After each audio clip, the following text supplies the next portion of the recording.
Masih bersama kami di Presisi Siang. Polres Magelang Kota menggelar apel gelar pasukan kesiapsiagaan bencana untuk menanggulangi potensi bencana alam dengan melibatkan 396 personel dari TNI Polri dan instansi terkait lainnya. Menurut Kapolres Magelang Kota, AKBP Danang Bagus Anggoro, tujuan utama dari kegiatan ini adalah untuk memastikan kesiapsiagaan seluruh aparat terkait dalam menghadapi bencana alam yang dapat terjadi di wilayah Kota Magelang. Dalam apel ini, Kapolres beserta instansi lainnya menyiagakan personel dan peralatan untuk menanggulangi bencana di wilayah Kota Magelang. Pihaknya juga telah memetakan lokasi-lokasi rawan bencana, meski secara umum situasi di Kota Magelang saat ini masih kondusif. Ia menekankan pentingnya pemantauan wilayah rawan bencana, seperti di sekitar daerah Bandongan, yang masih berada dalam wilayah hukum Polres Magelang Kota. Selama apel, pihaknya juga memastikan bahwa seluruh peralatan yang dibutuhkan dalam penanggulangan bencana, seperti alat komunikasi, peralatan penyelamatan, dan kendaraan operasional, dalam kondisi siap digunakan. Kapolres bersama perwakilan instansi terkait juga melakukan pengecekan langsung terhadap kesiapan alat-alat ini. Apel gelar pasukan kesiapsiagaan bencana ini menjadi bagian dari upaya Polres Magelang Kota dan jajaran instansi terkait untuk menjaga situasi Kamtipmas dan merespon cepat serta efektif dalam menghadapi potensi bencana alam. Laksanakan secara gabungan dari 5 unsur atau 5 instansi yang mengawaki kegiatan penanggulangan bencana. Semua yang dilibatkan pasukan 396 orang, baik dari Polri, dari TNI, dari Damkar, dari BPBD, dari Dinas Kesehatan, dari Satpol PP, dari Disub. Semuanya hadir di sini. BMI hadir semua. Jadi karena bencana itu bisa terjadi di mana saja, kapan saja, sehingga kita mitigasi, kita sosialisasi kepada masyarakat untuk selalu siap. Di wilayah lain, Polres Pemalang bersama jajaran pemerintah daerah, TNI, dan instansi terkait lainnya menggelar apel gabungan kesiapsiagaan bencana tahun 2024 yang berlangsung di halaman Mapolres setempat pada Senin lalu. Dalam apel ini, Kapolres Pemalang AKBP Eko Sunario menekankan pentingnya sinergi dan koordinasi antar lembaga guna memastikan respon yang cepat dan tepat dalam menghadapi situasi darurat.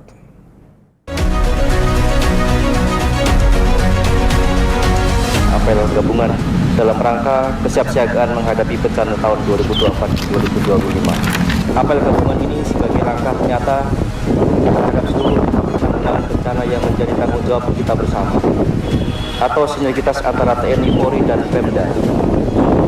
Hal ini merupakan salah satu kunci keberhasilan dalam mengantisipasi maupun melakukan respon cepat saat terjadi bencana.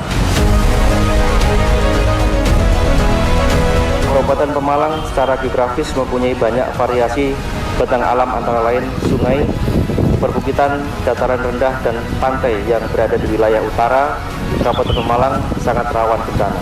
Saya berharap kepada seluruh anggota Satgas dalam penanganan bencana bersinergi bersama seluruh stakeholder terkait lainnya dan selalu tetap akan mendukung oleh pemerintah pusat, secara khusus Badan Nasional Penanggulangan Bencana dan pemerintah Provinsi Jawa Tengah dalam melaksanakan penanganan bencana ini. Kita beralih ke informasi lainnya. Biro SDM Polda DIY menggelar tes pemeriksaan psikologi terhadap kedua penerimaan Bakomsus Polri pada Minggu 8 Desember lalu, dengan diikuti oleh 13 peserta yang 4 diantaranya peserta wanita. Tes ini bertujuan untuk mengidentifikasi potensi, kepribadian, dan kompetensi psikologis calon anggota Polri. Berikut liputan selengkapnya.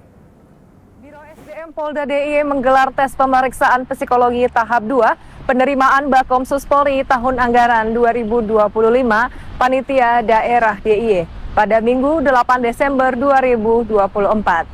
Dilaksanakan di Aula Gedung Anton Sujarwo, kegiatan tersebut diikuti oleh 13 peserta yang 4 diantaranya peserta wanita. Kabak Psikologi Biro SDM, AKBP Ari Krisdiantoro, memimpin langsung tes psikologi tahap 2 dengan didampingi Kabag Dalpres AKBP Heri Indra Cahyono. Tes psikologi tahap 2 ini bertujuan untuk mengidentifikasi potensi, kepribadian, dan kompetensi psikologis calon anggota Polri. Berpedoman pada prinsip bersih, transparan, akuntabel, dan humanis, Polda DIY berkomitmen untuk terus melaksanakan seleksi penerimaan anggota Polri dengan profesional. Hal tersebut juga tercermin dengan hadirnya pengawas internal dan eksternal yang selalu dihadirkan dalam setiap tahapan proses seleksi. Demikian Polda Jogja News edisi hari ini. Saya Bribda Harlisa Dinda, terima kasih dan salam Tribrata. Dalam rangka mendekatkan pelayanan Polri kepada masyarakat, serta mendengarkan aspirasi langsung dari warga, Polda Kalimantan Timur kembali menggelar program Jumat Curhat. Kali ini kegiatan berlangsung di Terminal Batu Ampar, Balikpapan pada Jumat 6 Desember lalu. Kegiatan Jumat Curhat ini dipimpin oleh Kabidokes Polda Kaltim, Kombes Pol Dr. Freddy Worang, dan dihadiri perwakilan dari berbagai direktorat lainnya. Acara ini bertujuan memberikan edukasi terkait kesehatan, keamanan, dan pencegahan narkotika kepada para driver bus serta masyarakat di lingkungan terminal. Dalam sambutannya, Kombes Freddy menekankan pentingnya menjaga kesehatan, khususnya bagi para driver yang menjadi bagian penting dari transportasi publik. Sesi edukasi dan diskusi menjadi sorotan utama, termasuk pemaparan materi bertema Katakan Tidak pada Narkoba, yang disampaikan oleh Ibda Dian Kaisa Putri, serta himbauan terkait keselamatan lalu lintas oleh Kompol Anggara Rustam Yono. Selain itu, Kompol Anggara menghimbau para driver untuk mematuhi aturan terkait kelayakan kendaraan, serta Ibda Dian Kaisa Putri menekankan bahaya narkoba dan sanksi hukum yang tegas terhadap pelaku penyalahgunaan narkotika. Para peserta juga mendapatkan kesempatan untuk memeriksa kesehatan secara gratis, termasuk cek tekanan darah dan laboratorium sederhana. Kegiatan Jumat Curhat di Terminal Batu Ampar Balikpapan berlangsung lancar dan mendapatkan apresiasi dari peserta. Polri berkomitmen untuk terus menghadirkan program serupa secara berkelanjutan demi meningkatkan kesejahteraan dan keamanan masyarakat.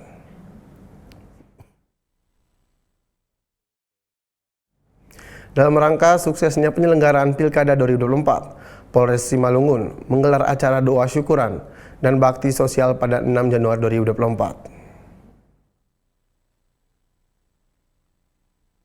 Menyusul suksesnya penyelenggaraan pemilihan kepala daerah Pilkada 2024 yang kondusif, Polres Simalungun menggelar acara doa bersama dan bakti sosial pada Jumat pagi di Polres Simalungun.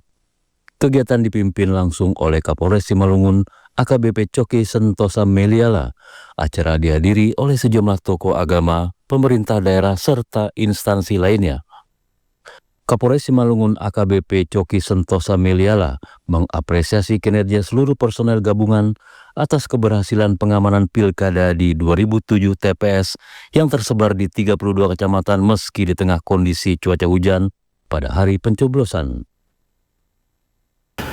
Sebagai gambaran, kita memiliki 2007 TPS yang tersebar di 32 kecamatan di Kabupaten Simalungun. Dan itu semua dapat berlangsung dengan tepat waktu. Padahal kita ketahui bersama pada hari H malam dan pada hari H di tanggal 27 itu hujan terus tidak berhenti, sehingga terjadi kekhawatiran juga jangan sampai terjadi kayak yang di tempat lain, adanya longsor, adanya yang diulang karena tempat-tempat TPS-nya kena musibah, tidak bisa melaksanakan pencoblosan pada hari ini. Hal yang sama disampaikan oleh Sekretaris Daerah Kabupaten Simalungun, Esron Sinaga. Ia menyebut kesuksesan proses pilkada merupakan hasil kolaborasi antara petugas pengamanan bersama masyarakat. Juga seluruh tokoh masyarakat, tokoh agama, tokoh adat, pers, OKP, ormas dan semua, seluruh warga yang sungguh memberikan terbaik, menjaga stabilitas ketertiban, keamanan dalam berlangsungnya pelaksanaan pilkada kuasmini. Kegiatan doa bersama dan bakti sosial berlangsung pada pukul 9 waktu Indonesia Barat. Selain doa bersama dan membagikan paket sembako, bantuan dana tunai turut diberikan kepada anak yatim piatu. Hal tersebut mencerminkan kepedulian Polres Simalungun terhadap kesejahteraan masyarakat pasca Pilkada 2024 dan bukti komitmen Polres Simalungun dalam menjaga stabilitas keamanan dan ketertiban masyarakat serta mempererat tali silaturahmi antar berbagai elemen masyarakat. Dari Humas Polres Simalungun melaporkan untuk Polri TV. Presiden Prabowo Subianto mengapresiasi sejumlah peran instansi dan lembaga dalam mensukseskan gelaran Pilkada 2024, di mana salah satunya adalah Polri. Hal itu disampaikan Wakil Menteri Agama Muhammad Syafi'i pada sarasian strategi Polri dalam mengimplementasikan cooling system guna menjaga stabilitas sosial pasca pemilu kada 2024. Dan berikut pernyataan lengkap dari Wakil Menteri Agama Muhammad Syafi'i. Maka Presiden kita Bapak Haji Prabowo Subianto mengapresiasi beberapa lembaga, utamanya adalah Kepolisian Republik Indonesia. Yang kedua adalah akibat yang wajar kalau setelah pemilu terjadi polarisasi. Karena masyarakat kan pasti memberikan dukungan kepada calonnya masing-masing yang tentu berbeda antara satu dengan yang lain. Pasca pemilu ini juga sesuatu yang bisa difahami. Mungkin terjadi polarisasi tadi menjadi permanen ya, karena ketidakpuasan calonnya yang kalah dan lain sebagainya. Dan ternyata Polri kita sigap menangkap sinyal itu, kemudian membuat sebuah program agar situasi itu bisa diselesaikan, bisa dieliminir dengan sebuah sistem calling system. Dan kemudian dalam calling system ini diundang tokoh-tokoh, pemuka-pemuka agama, pemuka masyarakat, tokoh-tokoh pemuda, kemudian disampaikan pesan-pesan bahwa kita adalah satu bangsa, kita satu tujuan yang sama membangun Indonesia untuk bisa meredam serendah-rendahnya ekses dari polarisasi akibat pelaksanaan pemilu. Jadi saya kira apa yang dilakukan Kapolri ini juga sesuatu yang perlu diapresiasi ya. Dan kalau bisa ini ada sampai ke tingkat Kapolsek. Ya, jadi ini tingkat Mabes, nanti di tingkat Polda, di tingkat Polres, sampai di tingkat Polsek, supaya semua masyarakat mendapat sentuhan program calling system ini, sehingga pasca pemilu kita bisa melihat betapa masyarakat bisa menerima secara bersama siapapun yang menjadi pemenang dalam pemilu itu. Saya kira kondisi ini sesuatu yang sangat kita harapkan. Jadi kita mengapresiasi, makanya kita datang. Tetaplah bersama kami, Presisi Siang akan segera kembali.